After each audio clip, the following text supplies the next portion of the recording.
Parents of teenagers.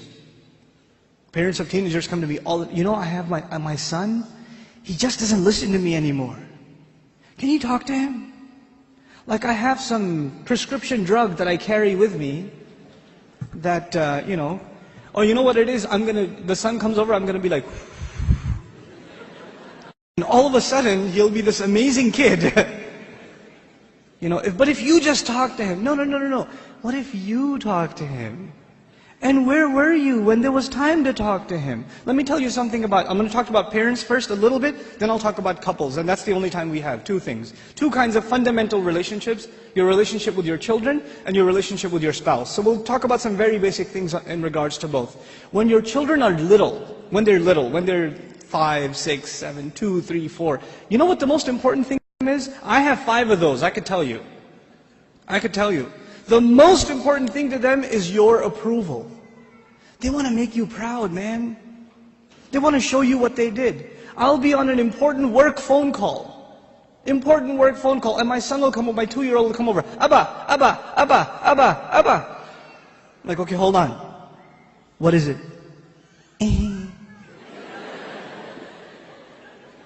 Nothing. I'll go back on the phone, and he'll start calling me again. I'll be like, okay. What is it? I want to show you something. What do you want to show me? That is it. But you know what I'm supposed to do? Oh my God, that's awesome. Do it again. I'll call you back.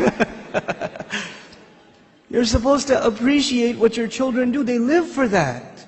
They desire that more than anything else. I have 3 girls, and you know the difference between girls and boys. Boys can't sit still, and girls can't stop this. Right? So I pick my girls up from school. One's in 1st grade, the other's in 3rd grade. I pick them up from school. It's a 25-minute ride back home. And what are they doing the whole way? You know what happened today in class? We colored a dinosaur and we did this and that, and I was coloring it purple, but I decided to put in some green, and they're going on and on and on and on and on. And they cannot help themselves. And they cannot stop. And I have to pay attention and listen. I have to listen and say, oh, what about blue? No, I did only a little bit blue. Right? I have to pay attention. And you know why I'm saying all of this? Just one more story on the side, just to wake you up a little.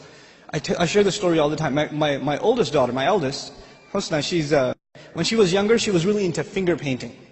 So she'd dip her hands in paint and just making a big old mess, right? And she brings this big cardboard to me, and it's a big blob of blue. I don't see anything, right? And she says, Abba, look what I made. And I'm sitting there going, that's awesome, a mountain. And she says, no, it's Mama. And I was like, oh, don't tell Mama. But the point I'm trying to make is they live for your approval. Live for it. But those of you that have children that are teenagers, do they get in the car when you pick them up from school and they can't stop telling you about what happened? Does that happen? Now, you know what happened in school today? My teacher said this and that and the other, and I got an A on my paper. Nope. They're quiet. And you're trying to know, how was your day? It was okay. So what'd you do? Something. Where are you going today? Somewhere. They don't talk. Getting them to talk is like an interrogation at a police station. And they're not saying anything to you. And while trying to ask them questions, they're texting their friend, my dad is asking too many questions today. I don't know what's up. Did you tell him something? What I'm trying to get at is very simple. At a younger age, your children crave your attention. And when they get older, you will crave their attention.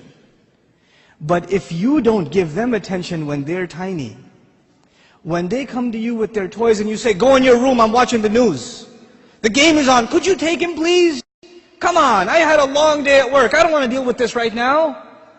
I have friends over. It's embarrassing. Go to sleep. Go get out of here. When you have this attitude towards your children, like they're an obstacle in your path, your job was at work. When you come home, you're on vacation. No, buddy, your job began when you came home. That's your job.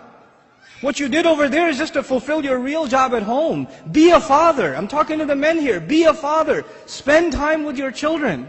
They're not just there so you put them in school and you come home from work, you just want to go to sleep. You don't want to bother with anybody. You don't want to talk to them. And actually the easiest way to not talk to them is get them an iPod Touch and an iPhone.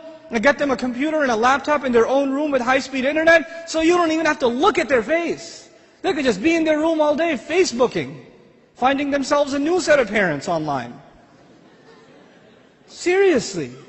Be a father, be a mother. Don't replace your motherhood and your fatherhood with these things, because if you do, when they become independent, you know what happens to most parents? To most of you, your children, they only see you as a bunch of dollar signs walking around. And the only time they come and talk to you, Dad, can I have $5? Actually, nobody asks for $5 anymore, right? It's 20s nowadays. And I know youth, they haven't seen money that small. They don't know fives. Can I have $20? Can I go to the mall? Can you drop me off? Can I go over to my friend's house? Can I do this? Can I do that? Can I do the other? When they want something, they come to you. Otherwise, you don't see them. And when they get to a certain age where they are old enough to make their own little bit of money, guess what? You're not going to see them at all. Because your cash register is no longer relevant. That's no longer relevant. If this is the relationship you are setting yourself up for, you're headed for destruction. We got to change this now. And the way to change it, and it's going to be hard for a lot of you to implement this, but we have to be friends with our children. We have to be their best friends. They should enjoy hanging out with us the most, the parents.